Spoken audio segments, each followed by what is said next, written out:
Hello YouTube, this is Mahadeva the Thunder Wizard, and I want to share with you some very interesting things that are happening as a result of a perhaps once in a lifetime astrological phenomenon that will be beginning on May 27th of this year.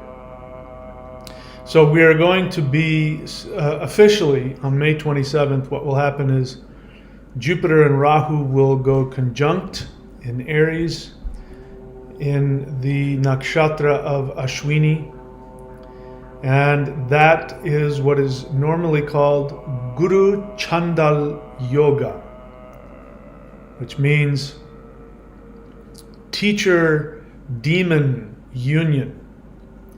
And because even though it's not demon in the sense of Christian demon, because Rahu is a Naga. Rahu is a being that brings either hidden knowledge, empowerment, also temptation. Depends on how you react to him. He can be positive or negative. And when these two forces come together, this year, it is going to have a very powerful effect in a few different areas. So what I'm going to do right now is I am going to put a link in here for you, which you can go watch at your convenience. And that is, I'm not going to get too much into it because I want to respect YouTube's limitations on things. But this is, Dr. Stephen Greer is going to be revealing a lot of things in June and July. So I'm giving you a heads up that the things that he's going to be revealing publicly, it's going to be in front of the press. It's going to be a big, huge thing. It's going to be going on for a while. There's going to be whistleblowers from within various aspects of government and military that are going to be revealing things that the average person could not even comprehend is going on behind the scenes. So I'm just going to leave that link there. You can go check that out. So I want to make sure that you guys know what a Naga is. I've already seen somebody who's showing some confusion as to what Nagas are. So the word Naga comes from the Indo-European word for a serpent or a snake. We still use it in English. What are the main letters in English? N-A-K, Nak. Snake, Naga, it's the same word, and it means a snake or a serpent. But if you've been following my channel at all, you know that I have interacted with these beings, and perhaps you have as well. You might not even realize it. Nagas are not something that is only found in religious mythology.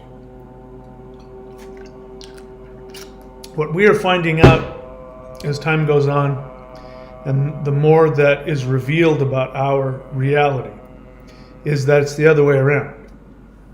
Mythologies, religious teachings use concepts and symbols that come from things that actually existed at one point in time. So why do you think that Kundalini is associated with the serpent and with Nagas? Why do you think that is? Why do you think that in every culture on the planet, even if you're looking at the Abrahamic mythology, which by the way was a conscious flipping of the narrative. The people who wrote down the Abrahamic, what we now call the Bible or the Torah, those people were bringing a brand new religion to the the Jews. The Jews were polytheists up until the elites and the priestly class came back from being in captivity in Babylon for 70 years. They brought back this new religion that had a new mythology. And in that mythology, they had these characters that were not historical figures, Moses, Joshua, and they said that these two guys went, after they escaped from Egypt, which by the way never happened. The Hebrews were never taken captive into Egypt. It's a complete myth. But they came up with this new mythology saying that when Moses and his second in command, Joshua, came out of Egypt, that they then went and destroyed the Canaanites. The Canaanites are none other than the genetic ancestors of the Hebrews and the Israelis and the Jews. And so when they created that myth about the serpent in the Garden of Eden, they were taking something that they knew to be true, which is the serpent is the bringer of evolutionary wisdom. And whenever you reach a point in evolution where you shift up to the next level, in order to shift up to the next level, you must rebel against all of the narrative that has brought you up to that point. So the narrative serves a purpose until when it no longer serves a purpose, you have to destroy it. And beings like Nagas appear. And so the symbology of the Garden of Eden actually, and he even says so, he says, why does Jehovah not want you to eat of the fruit? He knows if you eat of the fruit, you're going to be like him. Why does he not want you to do that? Did he really tell you that? This is a being that's bringing wisdom. And so we find this all over the world. We find this in every tradition. Nagas show up to bring evolutionary wisdom that when it first appears to you,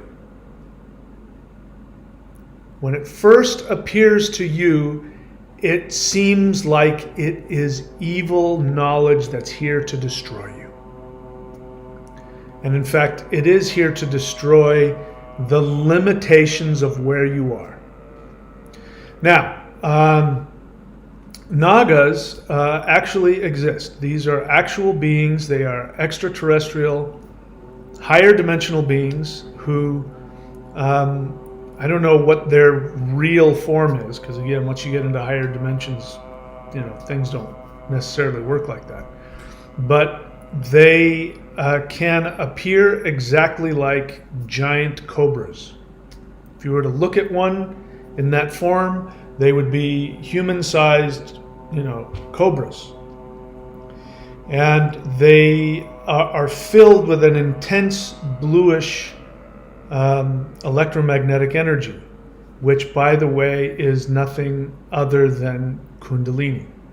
That's why the Kundalini in your spinal column is said to be a serpent rising up. And what happens when the Kundalini awakens? People either go into one of two categories.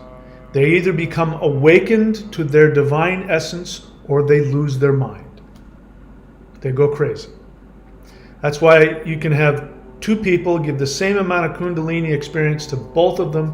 One person will become a saint and the other one will experience Kundalini psychosis. It's a very real thing. Kundalini psychosis is a very real thing. If you ever heard, some of the teachers that go online and say, you have to be careful Kundalini because it's very dangerous. There's nothing dangerous about it. The danger is you. If you are attached to anything having to do with what we would call material reality, 3D reality, whatever it is, if you are attached and identify with that level of reality and Kundalini awakens within you, you will either grow beyond that and let that go and expand into something more, or you will hang on to that and you will lose your mind. You will go crazy. This is Kundalini psychosis. And pretty much just about every time you go through this, you have a period of time where you go through some psychosis, and this is simply called shamanic initiation. We know everywhere around the world when somebody is called by the ancestors or the gods, it's known that they go crazy. And then after, the symbolism in many cultures is that when somebody's called to be a shaman, they either have a near-death experience or they go into a samadhi state or a dream state, or they get ill, something like that. And then what will happen is that the ancestors will chop them into pieces, put them into a vat, stir it up, and then pull them out whole again. And when they pull them out, by that time the person comes out of the near-death experience or comes out of the coma or the craziness, and then they have powers and knowledge they didn't have before. This is the power of Nagas. This is Rahu. Rahu and Ketu are actually two parts of the same Naga, the same serpent being. And now that I know what I know now, the truth is that Rahu is simply the head, because this being is literally just sticking his head into the third dimension. And so the mythology is that his head got cut off by Vishnu. If you know the story, I'll tell you the story in case you haven't heard it. This is a Vedic understanding of how the world was created. And what is the world again? The third dimension, and which is what? It's going away. So we can now reveal what is going on here. So according to mythology, the gods, the celestial gods, and the terrestrial gods, which is inaccurately translated as demons. They're not demons. They are three-dimensional gods. They're terrestrial. They like being in the third dimension. They like the things having to do with the third dimension. They like love and sex and money and magic, and they're very spiritual. But the celestial gods, the devas, they don't like being in three-dimensional space-time, so to them that's evil. So that's why they call the asuras. By the way, asura doesn't mean demon. It used to be the name for the Vedic gods, but they the Hindus shifted the names around. So the Vedics used to call asuras, for instance, what's his name? Indra is called an asura. It means power. And it sounds exactly like the Norse Aesir, because it's the same word. It means power, it means celestial power. It means a god. So the asuras and the devas, the celestial gods and the terrestrial gods, were working together to create the world. Now they were stirring up this pot full of stuff, and they wanted the nectar of immortality to come to the top. So the nectar of immortality comes to the top, and the devas, who are supposed to be pure, they actually conspire against the asuras, and secretly with Vishnu. Vishnu is, by the way, the third dimension. Vishnu is the protector of the third dimension. That's why I said in a previous video, Vishnu has to go away for a little while. He's going to go on vacation, because as long as he is here, the third dimension stays. So he's going to leave, and Shiva, who is the transformer, and from the third dimension he's the destroyer, but from a spiritual perspective he's the transformer. Shiva's going to come in, he's going to destroy the third dimension as you understand it. And then Vishnu can come back in the higher plane, and he can protect that reality.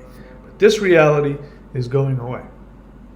So in any case, Vishnu conspires with the devas to hide the nectar of immortality from the asuras. So you have the asuras are strong, so they're doing all the work, and they're They're stirring this up, and when it comes up, and when it comes time to drink it, Vishnu transforms himself into this beautiful dancing girl. She's like walking around in a bikini, shaking her ass in their face, and they're just overcome with lust because they like that stuff. They're overcome with lust, and they don't realize that he's giving out, and while he's shaking his butt in their face, he's giving all of the nectar of immortality to the celestial gods and not to the terrestrial gods. And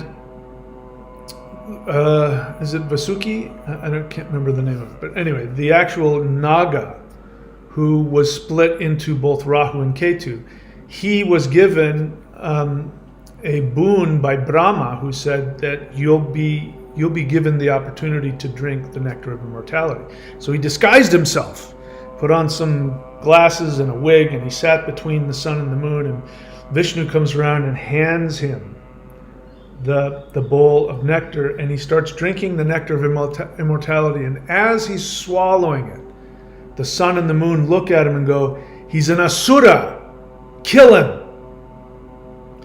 And again, think about this symbolism, which I'm just now realizing what it means. Vishnu pulls out his chakra, which is a disc, and he chops off the head of the Naga as he's swallowing it. Because he's swallowing the nectar of immortality, he becomes immortal. But what I want you to think about is, if Vishnu is the protector of the third dimension, that means that he can't allow the third dimension to shift into the fifth dimension, because his job is to protect the third dimension. People worship Vishnu when they want to preserve their business, their money, their health. So it's a way, Vishnu is a way to focus on spirituality while living inside of the third dimensional narrative. You become spiritual about it. So the third dimension literally cuts off the head of this higher dimensional being. And that is the head called Rahu. And the body, Ketu, is the other half. And these are now the north and south nodes of the moon in astrology. I want you to put all this together, because what we've come to realize, what I've come to realize, maybe you have, maybe you haven't, but what I've come to realize after a continuous interaction with my higher dimensional friends, which is, by the way, every time they give me some knowledge, it has that same effect on me. I usually respond negatively. I'll usually feel frightened, or I will be hurt or offended, or feel like somehow they're destroying things. I will have this negative, sometimes without any real, there's just no reason to it. I'll just feel this negative thing. And then later what happens is I expand into it. And you need to understand that everything you think you know about reality is 100% flipped on its head. You are not a created being inside a big giant universe. You are a divine being of light. In fact, you are a god. You are an immensely powerful God. And you have come into the third dimension to live in a three-dimensional human body so that you can create reality. That's the reason you came here. If you like me wonder, why, if there's all these beings of light out there, these incredibly powerful extraterrestrial beings of light, and you wonder, why don't they just come in and stop all of this? Human beings are doing such incredibly destructive things. There are things going on that you don't know about. If you go and look at that link and watch the stuff that comes out next month, you'll know what I'm talking about. But, we know of, for instance, we know of nuclear weapons. And it doesn't take a genius to figure out that taking an atom and splitting it or destroying it through fusion, that is going to ripple through multiple dimensions, not just the third dimension. It's not just destructive to our planet, it's destructive to the entire multiverse. And if you think about it and wonder, why is it that these higher dimensional beings just haven't come in and stopped everything? It's because you are so powerful. You're the only one that can stop and change the third dimension. That's not their job. One might even say they can't do it. You can do it. Don't believe me? Take a look at, that's you sitting over there on the left. You're there meditating. And those lights are your chakras. And each one of the chakras is supposedly associated with a planet. But I'm here to tell you that it's not that the chakra is aligned with a planet. It's that your chakra actually is a projector. And the planets are the three-dimensional projection of your spiritual evolutionary path. We can see this in two dimensions. If I put up a screen and I take a prism and I put a beam of white light through the prism, you can see projected in two dimensions the colors of the rainbow. Now imagine on that two-dimensional screen there are two-dimensional beings. So those two-dimensional beings can't see anything outside of just the flat screen that they're living on. And for them, these colors end up being entire worlds. And they can be in one color, and then they'll move and they'll be in a completely different color. And then they'll move and they'll be in a completely different color. If you try and tell those two-dimensional beings that all of those colors are actually one beam of light, they're going to go, "You're crazy. Watch, let me go over here. Now I'm in blue. Okay, watch, now I'm over here in red. Okay, now I'm over in green." They're different. Are you blind? These are different, separate colors. They're not the same thing. But once that two-dimensional being becomes three-dimensional, he goes, "Oh, that's cool, man." So that light, it's just one beam of light. But once it goes through that prism and is projected onto the two-dimensional screen, it becomes a bunch of separate colors, which from my two-dimensional perspective look completely separate. Bunch of different colors, but there's only one light. That's what you are. Your physical body is a prism. It's a prism that is taking the light of the spirit, the pure light of spirit, and it is refracting it through the prism of your chakras on your three-dimensional body, and those different aspects of the one spirit are being projected onto the three-dimensional canvas of your external reality, which you look up at and you think is real. You think those planets are separate from you. Do you understand? You have to flip everything on its head. When you understand that you came here from a higher dimensional place, you could, before you were here, you could see the three-dimensional screen and you could see everything that was going on. And you knew that a lot of the things that are on that three-dimensional screen are actually being projected from higher dimensions. You saw that. And then you said, "I want to go down there because I want to take my super deity powers and I want to go limit myself in this third-dimensional screen, and I want to affect the reality that is being projected on that screen. I want to create that." And then your guide said, "Well, if you do that, you realize in that dimensional space, you're going to forget who you are." Just like if we were to be three-dimensional beings and we were to choose to go into the second dimension, we would forget we would have to forget everything associated with the third dimension. Because on the vibration of 2 dimensions, your brain can't comprehend anything beyond what it's experiencing. You can't comprehend anything beyond the third dimension. So Nagas, what they do is they show up in order to destroy the limitations of your understanding.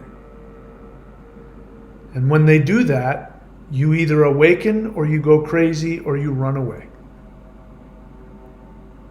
And when you run away from the knowledge that a Naga gives you, you become a destructive, evil person.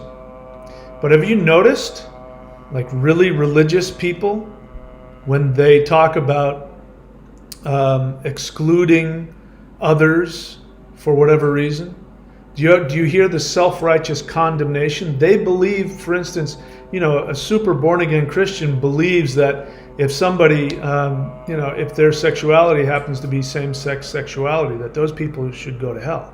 They deserve to burn in hell because they're different from me, because I don't understand them and I don't like that. And because that's different from me, I'm now going to judge you for that. So that's what happens when you run away from, again, the Bible. It has very clear, a serpent came to Adam and Eve and said, you should eat that.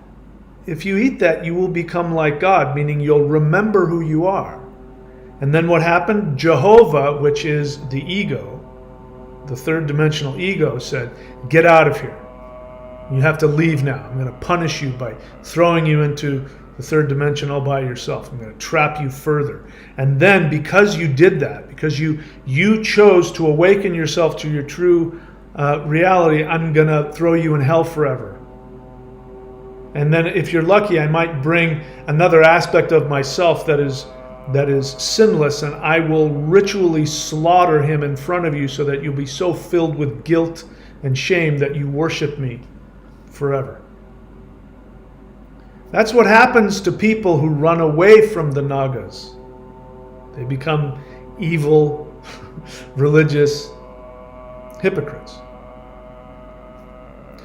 So, on May 27th, Rahu, which is this Naga who was used to bring about the nectar of immortality, and he sticks his head into the third dimension, and only his head comes in, and we know him as Rahu. And what Rahu does is he brings awareness of the unknown.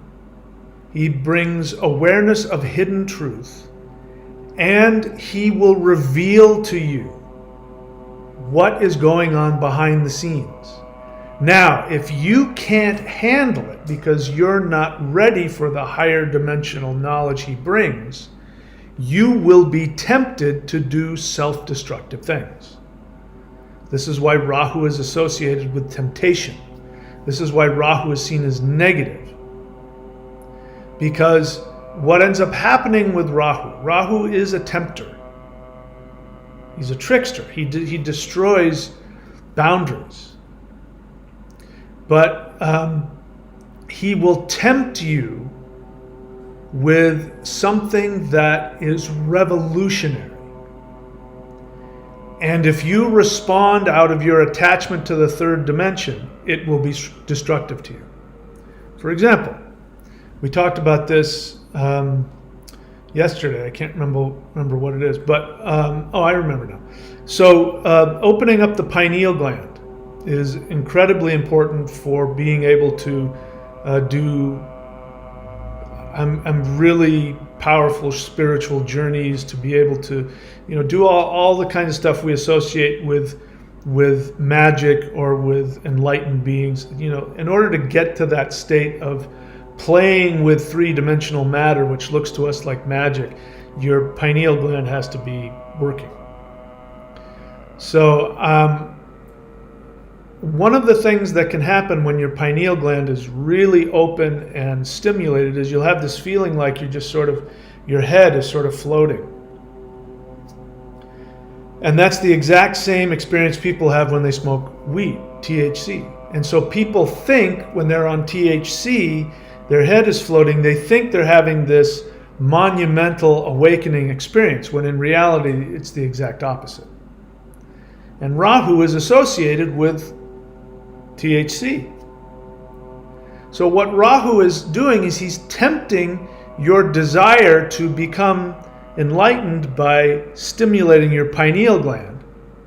And you, if you are ready to go beyond your limitation, you will be drawn towards the lightning qigong, kriya yoga, some kind of powerful spiritual energy practice that will stimulate your pineal gland. If, however, you are attached to your fear, your ego, the third dimension, then the temptation that Rahu brings will drive you to go smoke weed instead. And you'll delude yourself and tell yourself you're having a spiritual experience, when in reality you're shutting down your pineal, you're shutting down all of those very important hormones and chemicals, but you'll have a false experience of enlightenment. So this is Rahu. Rahu is very misunderstood. Now, depending on where Rahu comes in, because Rahu is going to be conjunct Jupiter. And what is Jupiter? Remember what Jupiter is. Jupiter is a projection from inside of you, from your third eye chakra. When you look in the sky, when you, if you're able to see the planet Jupiter with your naked eye, or if you look at pictures of Jupiter, right there's a picture of Jupiter. That image is actually a three-dimensional projection from your third eye.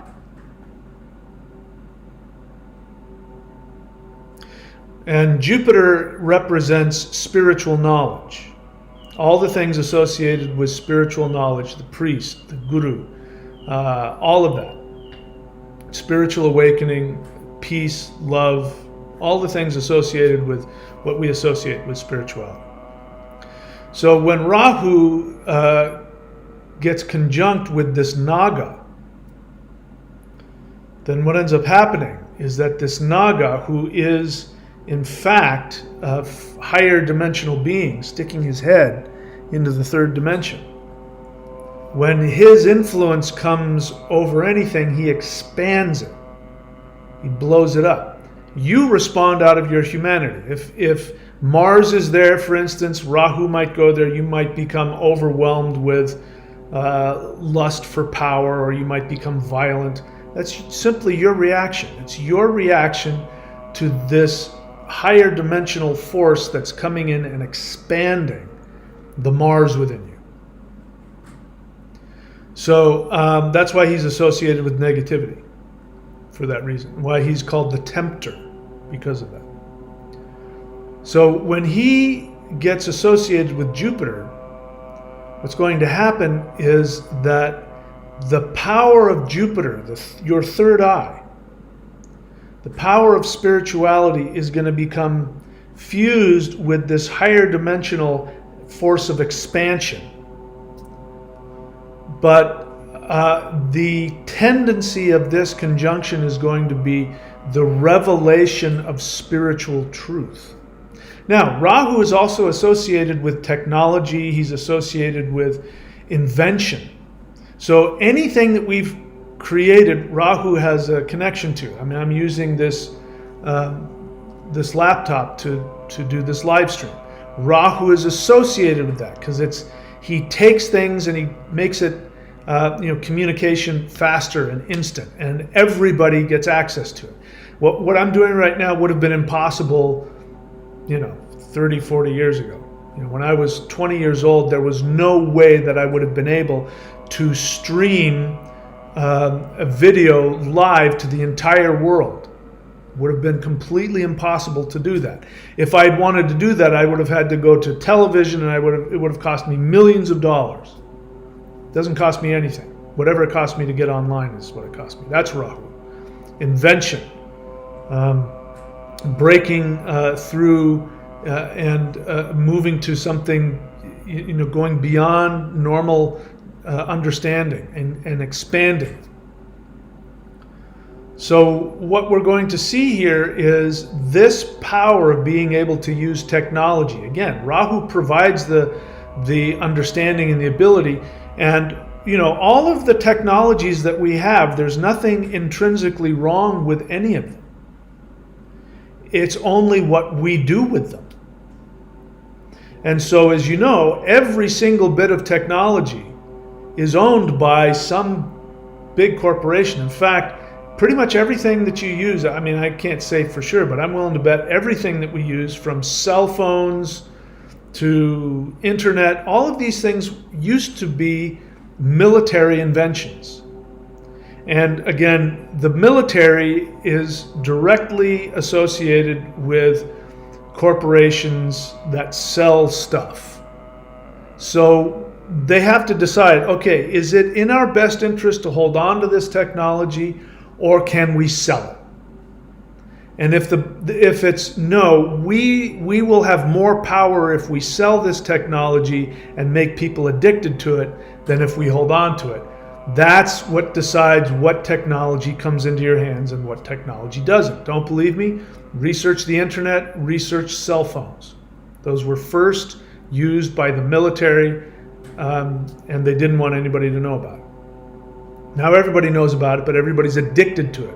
And they use the internet and they use cell phones to track everything that you do. They know where you are 24/7.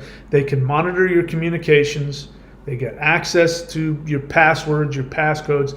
They can get everything from you by allowing you to continue to buy this technology from them every month. So Rahu brings the knowledge, but what you do with it determines whether or not it's destructive or helpful. So now this power of Rahu is lining up with Jupiter, and Jupiter is in the sign of Aries, as you know, which is a fire sign. It's the warrior. Jupiter is now seeking to bring, he's now got a mission. He's fired up, literally fired up to bring spirituality to the world and bring healing. And Rahu's coming together, and Jupiter is saying to Rahu, tell me all the secrets. I'm going to expose all of them. And Rahu says, yes, Guru. And he tells everything to Guru, Jupiter, and then this becomes revealed to the whole world. So that's that link I put in there. Go back and look at the link. I'll put it in the description also. That link, you'll watch what happens, because May 27th, it doesn't mean that all of these secrets of the elite and the deep state military is going to be revealed on May 27th.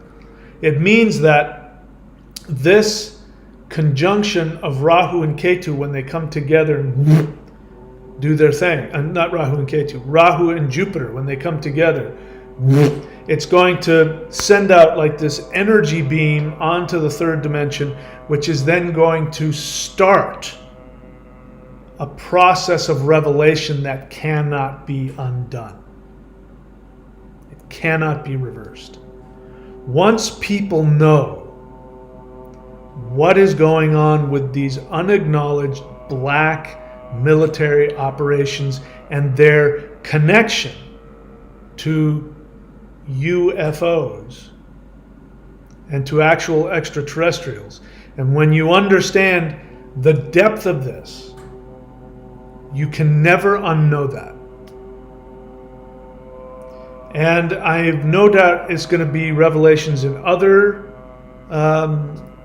aspects, medicine, both positive and negative. You're going to be finding out what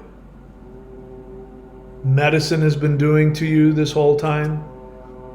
You're going to find out new methods of healing, because it's in the nakshatra of Ashwini, which is healing, and Jupiter is a healing planet.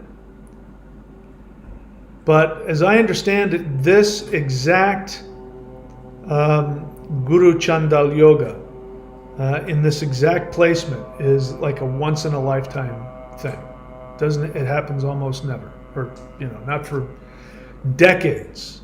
It'll take decades and decades before everything will line up in that same place again.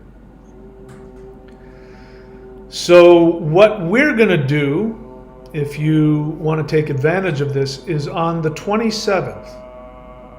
That is the day that you really want to focus and do some kind of spiritual practice. You can do a ritual, like you can do the spell of the 9 knots ritual. You can chant a mantra, do some qigong. And what you can focus on specifically is the desire to know the truth about yourself. Desire to know the truth about this 3-dimensional universe. That is really just a screen, a 3-dimensional screen that these images are projected onto that you think are real, and they're not.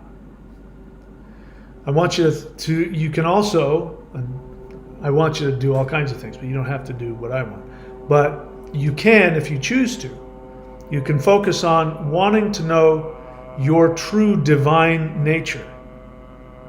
Because when you understand that, you cannot sit back and watch. Those of you who are waiting for the solar flash to come, you're waiting for the event to come, you're waiting for something to happen. People write this all the time. I can't wait for this to happen. I hate it here. Well, that's not how it works. Remember, these higher dimensional beings, if they could, they'd snap their fingers and they would change everything. The reason why they can't is because you are the one that has control over this dimension. You are a light being who came into this magical thing called a human body, which has kundalini. It has chakras, which are actually things that take the light of the spirit and manifest the entire known universe. You have these 3 collection points that the Taoists call dantians, where you can take energy, life force energy, and you can store it in these things, and you can transmute it into spiritual power. You have this pineal gland, which you can use once you stimulate it through qigong and yoga and mantra and whatever else. Once you have stimulated it, you can now use that to project a new reality. They're not able to do that. Only you can do that. So you got to drop the victim mentality. You've got to drop the idea that I'm going to wait around for it to happen. You've got whatever limitations you have based on your karma. I don't care what it is.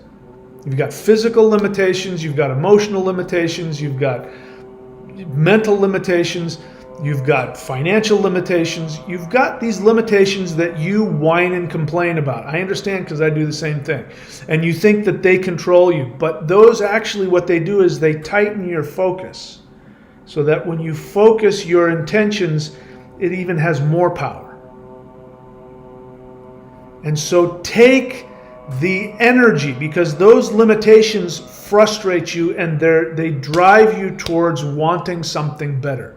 They drive you towards either you again, you run away from yourself and you do self-destructive things, or you take that and you say, I refuse to be limited by these things. I'm going to create something better. And you focus that into your pineal gland, and you imagine the reality you want. We are the only beings that can do this. And this May 27th is going to be a very powerful day for that. The first thing that you can do, if you choose to, is focus on dropping your misunderstandings about reality.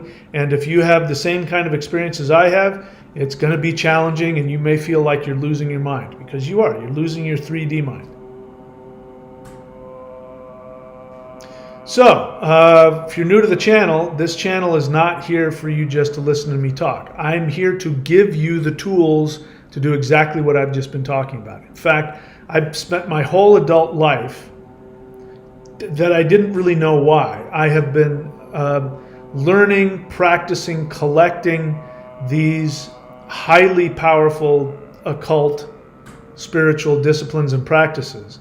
And I've been experimenting on ways where I can take them and integrate them, different disciplines from different parts of the world using different energies. In fact, I'm the only person in the history of the world who has put together a spiritual practice that uses Kundalini, which we just talked about, the power of fifth dimensional awareness, the life force energy, chi or prana or orgone, and almost completely unknown energy of the lightning energy of the heart.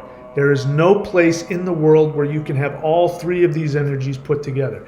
And when you use all of these three energies together, and believe me, it took some time to figure out how to do that without, I fried a few circuits. It's, putting these three different energies together isn't the safest thing to do. But I figured out how to do it, and I've got it here in the thunderwizard.com 90-day challenge. It's also here free on the channel. You don't want, whatever, you're 10 years old and you live with your parents and you don't have any money, or you're just too freaking cheap to buy something and you want everything for free because you think everything should be given to you. Great, I give it to you for free. Awakening the Immortals is free. The Hool Breath is free. The Heaven Earth Qigong meditation is free. The Qigong rituals that I teach you, they're free. On the channel, you can get free stuff. You can go here to courses.thunderwizard.com to see all of the services that I provide and all the other things that are available to you. My books, Interdimensional Revolution, you need to read that. Extraterrestrials Come to Earth, you can go to where it says here, my name, Michael William Denny, just put a .com after that. And then you'll find all of my books. Get your hands on these tools so that you can have the ability to flip your understanding about this.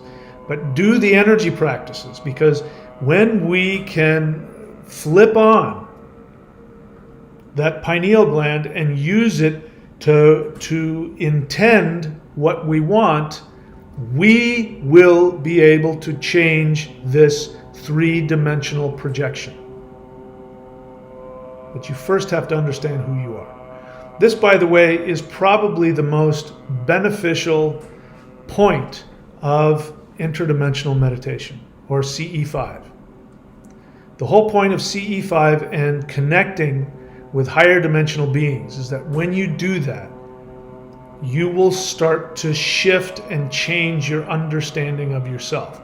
For most people, it will start with changing their understanding of what's going on in the universe, and what the universe is, and what reality is, and what spirituality is. But then, the more you do it, the more you start to shift internally about yourself. And you start to see yourself for who you really are, which again, you are an infinite, omnipotent deity. You are among the most powerful beings in the multiverse.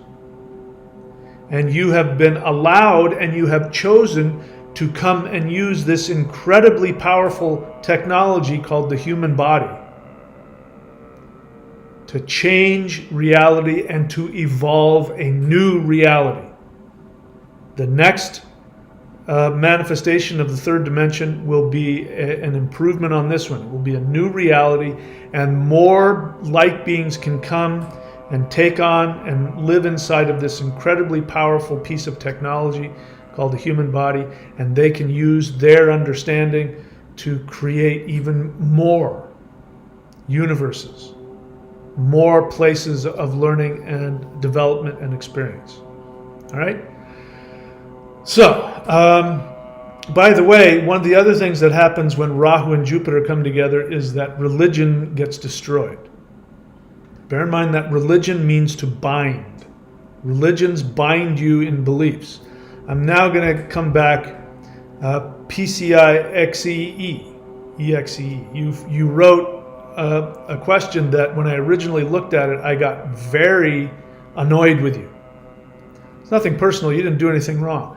What annoyed me was that, because then I wrote and I said, why don't you Google it?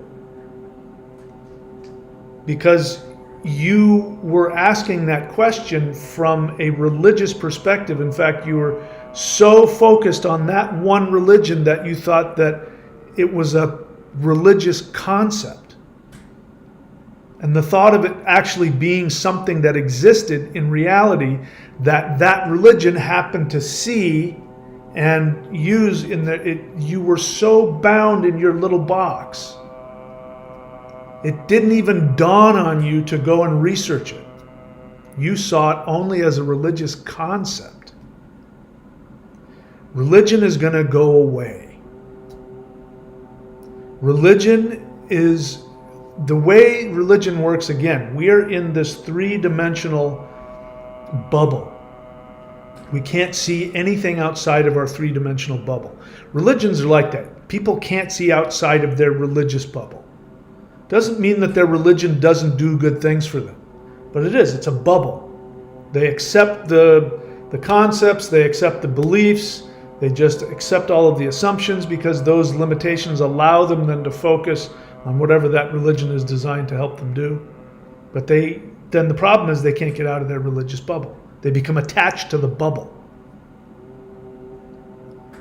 And so when you imagine now, again, you're looking at two-dimensional beings and you want to give a concept to them, but they can't see you, they can't hear you, and if you tried to interact with them, you'd kill them because the third dimension would destroy their two-dimensional brains and they would die.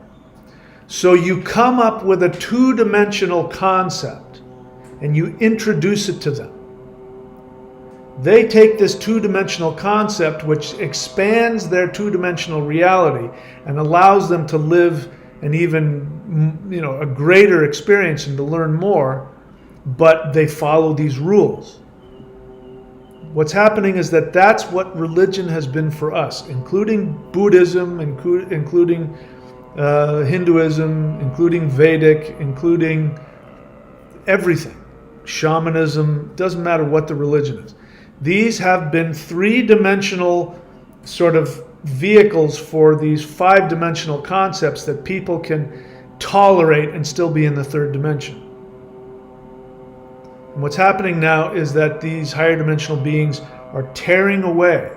They are opening up holes between the dimensions, and they're saying, guys, you can come through, but you're going to have to leave your 3D understanding behind. You're going to have to leave all of your religious stuff behind.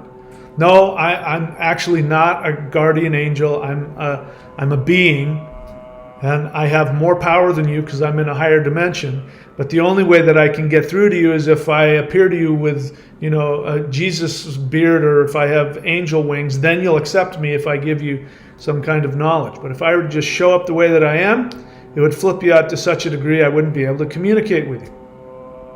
That's what these guys are doing now. And then they're saying, and oh, by the way, you don't remember, but you actually were much more powerful than me, and you came down here to become more powerful. I'm just reminding you of who you are. And when you do that, what ends up happening? The religious people go, you're a demon. I mean, our response to being told that we're gods is to go, that's blasphemy. Somebody's giving you a compliment. It's like somebody gives you a compliment, you slap them across the face. How dare you tell me I look good today? That's what we do in the third dimension. All that stuff has to go away if we want to evolve. And according to some people, I don't like this idea, but I'm becoming more and more convinced this is probably the case. When we are able to manifest a higher third dimension with our intentions, there's going to be a lot of people who will choose to stay in a lower, more dense, more uncomfortable third dimension. That'll be their choice. They won't want to go because they can't tolerate the thought of dying to their 3D bubble. It's too frightening to them. All right, that's it. Let me take if there's any questions. You can write the word question. If you have any feelings, you can write the word feeling. The guy who asked about Nagas being a concept, they're not only a concept, they're real beings. They're actual beings. And I didn't get through with my story, but these are beings who came from another galaxy, and they came to Earth at the appropriate time when human beings had evolved to a place where their kundalini was actually now able to be stimulated. because that's part of your DNA. Your DNA, human DNA has been shifting over the millennia, and that when it finally got to the place where Kundalini was wrapped around at the bottom of the spinal column, ready to be stimulated, these beings showed up. And these beings were, as I said, shapeshifters. They can shapeshift themselves into humans, or in their natural form is they are these giant cobras that, glow with this blue electric energy, and if they touch you, the Kundalini electricity goes through you. And they started teaching human beings mantra, and started teaching them about the chakras. And people started expanding and evolving, and then the human beings that were controlling 3D reality didn't like that. So they started a campaign to drive out the Nagas, and the Nagas left. But they are higher dimensional beings. They've been here this whole time, and they left snakes behind. So snakes are the reminder of Nagas. In fact, if you're walking around, like if you walk down, a garden path or something, and a snake crawls in front of you, there's a very good chance there's a Naga being that is trying to get your attention and wants to give you some knowledge. So that when you see that, go and meditate. Go and meditate and bring the thought of a snake to mind. I guarantee you'll have an experience. You'll learn something. Same thing with mantises. If a mantis insect shows up, like one appeared in my house, he was just sitting there looking at me as I was working on my computer, as I was sitting on my bed, and he was sitting there looking at me. I walked right up to him, and then he disappeared. He got up and flew and disappeared somewhere. I never saw him again. That is a sign that higher dimensional beings are trying to communicate with you, or letting you know that they're there. Those are just two of the animals on our planet that I know for a fact are associated with higher dimensional extraterrestrial teachers. All right. Yep, a lot of people like me, I'm feeling a lot of intense solar energy. It's very important to be doing some kind of meditative practice, because I can't speak for you, but for me, what happens to me when these energies hit me is I will get easily saddened. I will get depressed. I will feel like, feelings of victim mentality. Old wounds will come up. And this is me releasing my attachment to my third dimensional limitations. So breathe into it. Do the Hool breath. If you don't know what the Hool breath is, here it is. H-U-U-L breath. Go and look that up. Do the Hool breath if you start to feel that anxiety, or if you're doing any of the other, if you're doing the 90-day lightning qigong, you can do any of that stuff. Do that stuff like crazy. In fact, if we do that from now until May 27th, with the specific intention of using that time and that day, that portal, because that portal is going to appear on the 27th. If we can use the time to send an intention through that portal, destroy the elites, have a better life, whatever it is. We've already talked about it. That's the time to do it. And these are the exercises to do it.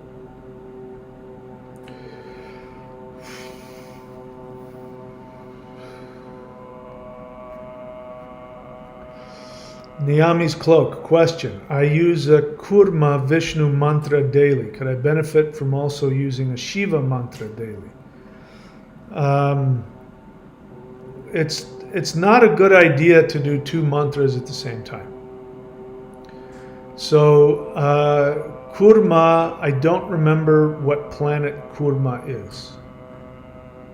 Sounds like you got that from one of my, either from me or, no, it would have had to have been one of my astrology students. So find out whatever the planet is for that. If you want to do a Shiva mantra, find out the Shiva vibration of that planet. Or you can do the Om Namah Shivaya, but don't do both at the same time. Pick one or the other. And it's fine to stick with your Kurma mantra if you want. If you want to switch over to Shiva, you can, but pick one. Just do one.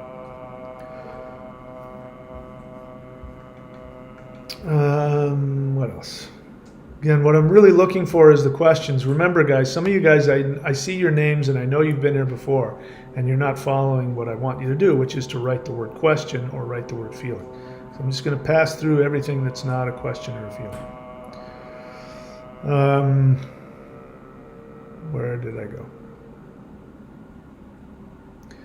Chan's question. What is a Sankata? Sankata? I've never heard of that. You mean Sankranti? Look, it's just a lot easier to go and talk to an astrologer. Instead of trying to figure this stuff out on your own, go talk to an astrologer. Have them look at your chart. Do you have a Sankata dasha? You know, my suggestion to you is to go figure that out the right way. You know, it's like if you've got a busted pipe in your house, and instead of just calling up the plumber and say, hey, can you, qualified plumber, can you come over and fix it and I'll pay you to fix it? Instead, you're just going to kind of walk down the street while all the water's spewing everywhere, and you're going to ask some guy, hey, what would you do if your water was spewing? He'd say, you know what, I'd probably get like a monkey wrench and I'd probably just start like, you know, maybe trying to play around with some of the knobs. Just do it. Just invest in yourself. Go find out what that is. What else? Zaralath Immortal question. My Rahu is in Magha. How will this transit affect me? Same answer. Go get a reading. Your Rahu is associated with all kinds of other things. And there's all kinds of transits going on. There's all kinds of other planetary aspects and all of that. Giving me that and asking me to look at that for you, you're not serving yourself. Go invest in a reading and find out. Ayub H. question. Please write the word question in all caps. Is it dangerous to do lightning Qigong with Qigong from other lineages? I'm going to answer that question when you tell me why. I want to know why you're asking that question. When you answer that question, then I will answer it for you. Chan's question. I've been getting a lot of rage. Which ritual should I do? Doesn't matter. What do you mean, which ritual? Just pick one. The whole idea is to connect to your soul. Don't overthink it. And also, instead of trying to get rid of it through a ritual, Chan's, I know your name. What have you done?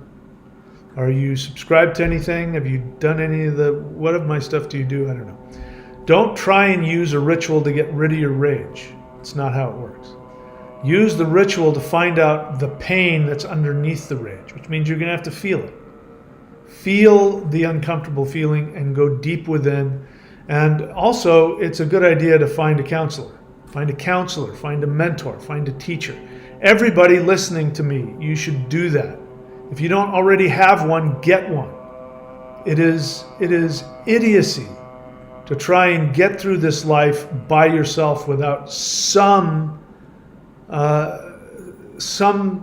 teacher, some practice, somebody that you can go to. You know, that's just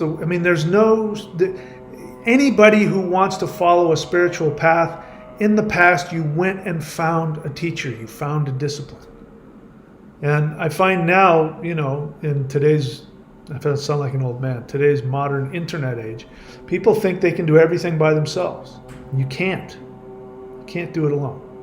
So if you've got anger issues, my friend, go find a way to deal with that. Don't try and get rid of it with a ritual. Do the ritual, don't get me wrong, but also deal with that. Look at where is that anger coming from? What's underneath all of that? What happened to you? Work through those issues.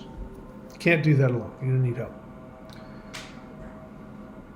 Kurma is Saturn. So if you wanted to do Kali, thank you, Thundra, I should know this. Kurma is Saturn. So if you wanted to do a Shiva mantra, well, you know what? Just do the Om Namah Shivaya. I was about to tell you what to do, but that's actually kind of dangerous. You shouldn't mess around with you shouldn't mess around with Shiva mantras unless you know what you're doing. But Om Namah Shivaya is a very safe one.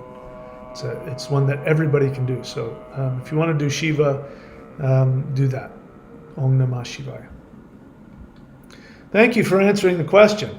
I want to practice multiple Qigong practices together. So here's what I know about you.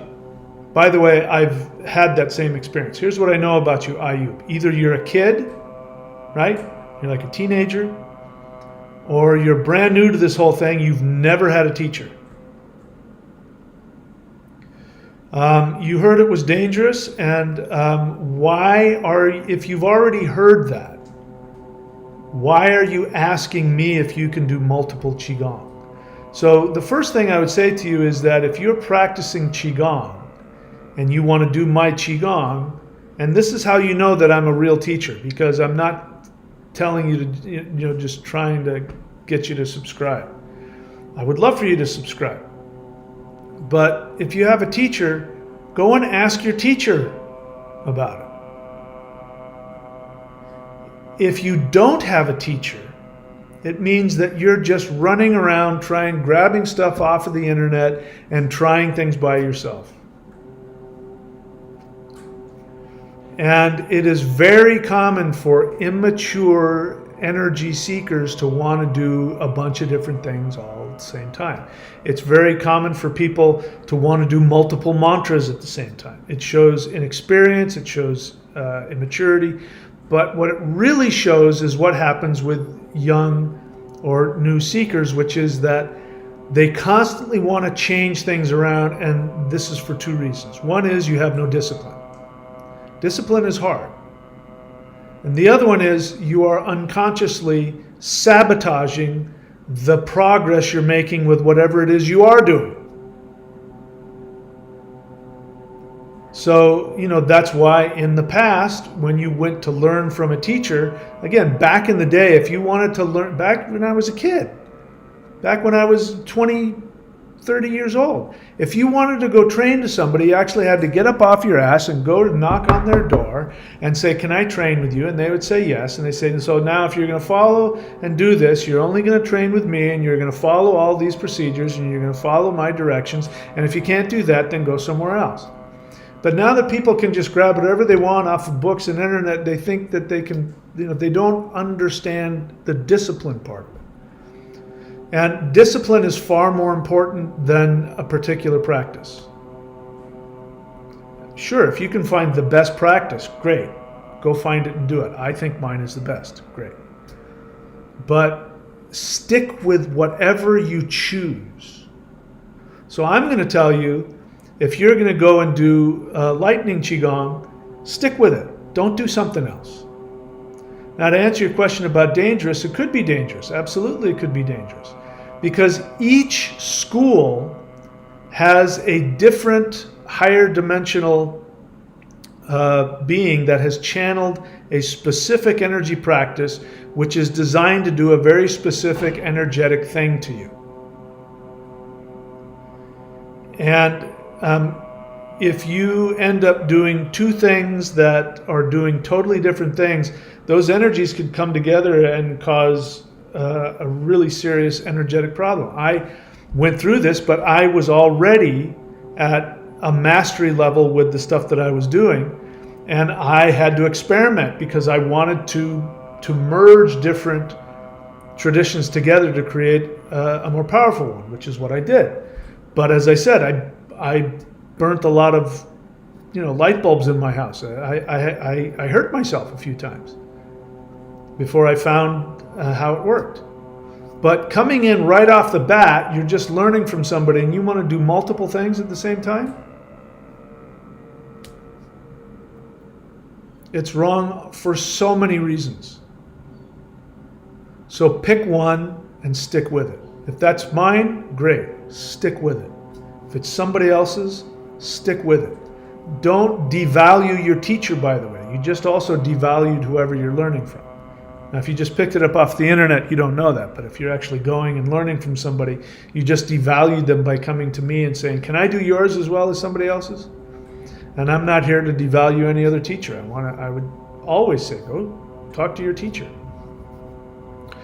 All right. Thanks for answering the question. That was what I thought was going on, but I wanted to make sure why. Jameson's son, question. What does constructive action look like in the context of the great revealing and the shedding of 3D? It looks exactly the same. Why would it look any different? Constructive action is always constructive action. It's always, again, the word I use is quantum love. A phrase I'm using is quantum love. Because what we've been taught is codependent love, which is you have to choose between what is good for you or what is good for somebody else.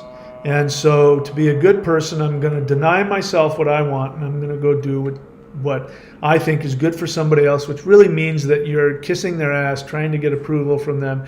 You're devaluing yourself. You're going to be full of rage when you do it. You're going to want them to acknowledge you. That's what happens when you do it the codependent way. So quantum love is that you first and foremost listen to your soul, and you do what your soul wants to do, which gives you joy, gives you fulfillment. And the end result is that you will benefit every other being in the universe. If a codependent being doesn't like what you're doing and gets upset with you, well then that's too bad, because the kindest thing you can do for them is take care of yourself first. And vice versa. If you do something truly unconditionally loving for somebody else, it will empower you. And again, one of the things that I recommend everybody do, when they can, is to do something good for somebody else that will make them happy, that will be beneficial to them, and do it, and don't let them know you did it. You can't let them know you did it. That's a good way of practicing that. So do things for yourself. You can also do things for yourself, and don't, brag about it, tell other people what you're doing. Just take care of yourself. And you can also do things for other people, but don't let them know. And that way your ego doesn't get involved, and it's a lot harder to be dysfunctional and codependent and destructive if your ego can't get involved. But the bottom line is it's the same. People love each other the same in the fifth dimension as they do here. It's just a lot more intense up there, and there's a lot less, it's a lot more vulnerable, I'm trying to say. People have to guard themselves here. In their higher dimensions, they don't need to do that. So they love you unconditionally and unreservedly. And but it's the exact same thing. And they again, I'll share again. I've said it a bunch of times, but it's worth repeating. Joe Dispenza was doing a seminar on opening up the pineal gland, and while that was happening, and he was teaching people he has a specific meditative practice. And he was teaching people his meditative practice. He saw these higher dimensional beings showing up. And then somebody else said something. It's like, oh my God. So he reaches out to those beings and he says, why don't you join us? And they said, we would like to, but we can't. If we go down to your level, we will be hurting ourselves. And we won't do anything to hurt ourselves. But if you can shift yourself up in your vibration, make your way towards us, we'll meet you halfway. So that's a perfect example of you take care of yourself first. And only when other people are acting constructively as well, then you can reach together with them. So looks exactly the same. Let's see.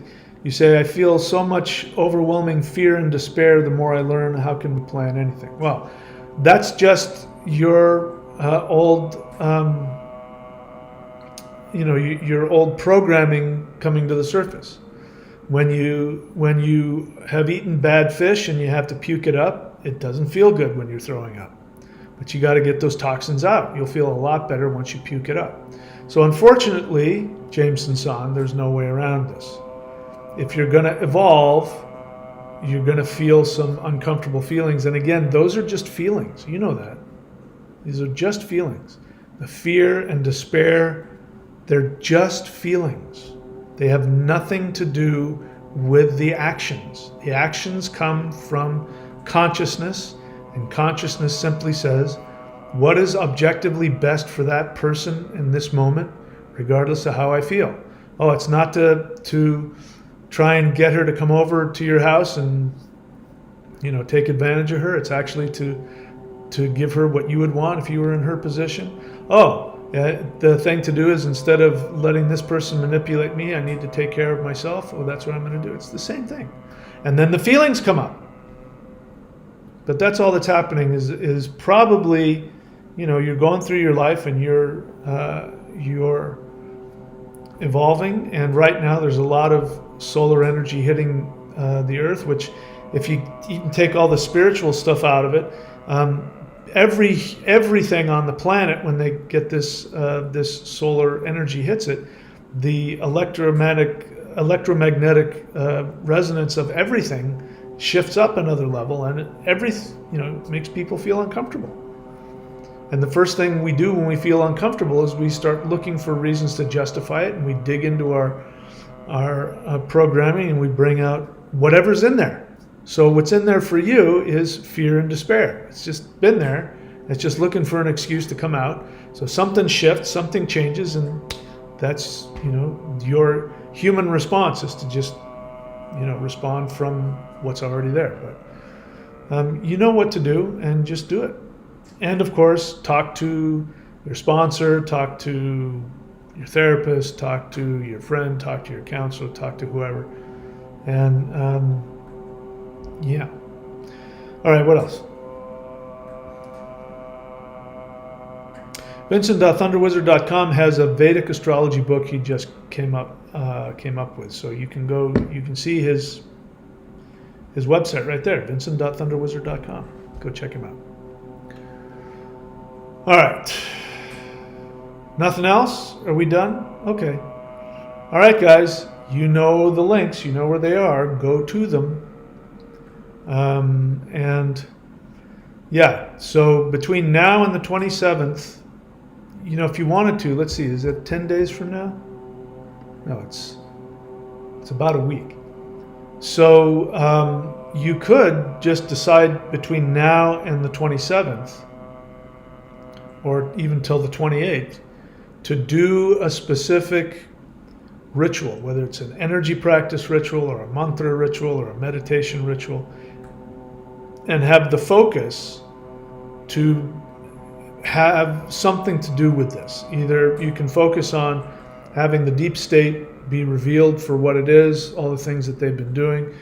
Focus on getting to know your true understanding, your reality, focusing on manifesting a perfect reality for the whole world. I mean, focus on this kind of thing. Destruction of religion, destruction of ego, destruction of limitation, expansion of spirituality, expansion of unconditional love, and focus on whatever you want. But if you do that between now and the 27th, then you can have a part in what is going to happen.